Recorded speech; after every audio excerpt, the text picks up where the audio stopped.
అర్జున్ అడవుల కథలు వినడానికి ఎంతో ఇష్టపడేవాడు. ఒకరోజు అతను తన తాతయ్య దగ్గర ఒక పురాతన పుస్తకం చూశాడు.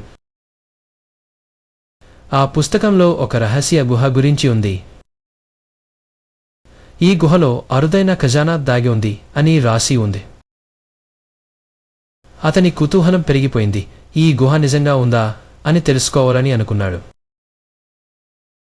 అర్జున్ తన స్నేహితుడు విక్రమ్తో కలిసి ఆ పుస్తకంలోని సూచనల ఆధారంగా గుహను వెతకడం ప్రారంభించాడు.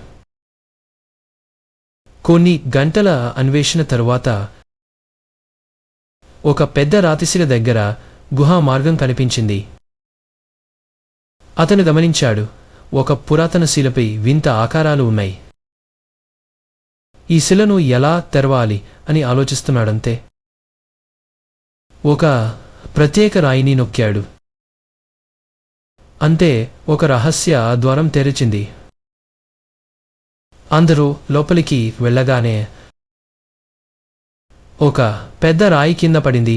తలుపు మూసుకుంది. ఇక్కడి నుంచి బయటికి ఎలా పోవాలి? విక్రమ్ గమనించాడు, గోడ మీద ఒక చిన్న బొమ్మ ఉంది. ఆ బొమ్మను తాకగానే ద్వారం మళ్లీ తెరిచింది. లోపల పురాతన బంగారు బొమ్మలు, అరుదైన రత్నాలు కనిపించాయి.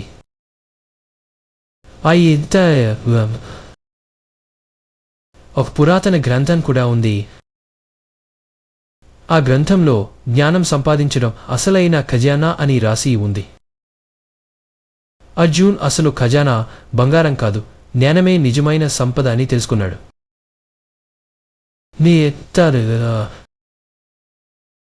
బుద్ధి, జ్ఞానం నిజమైన ధనం.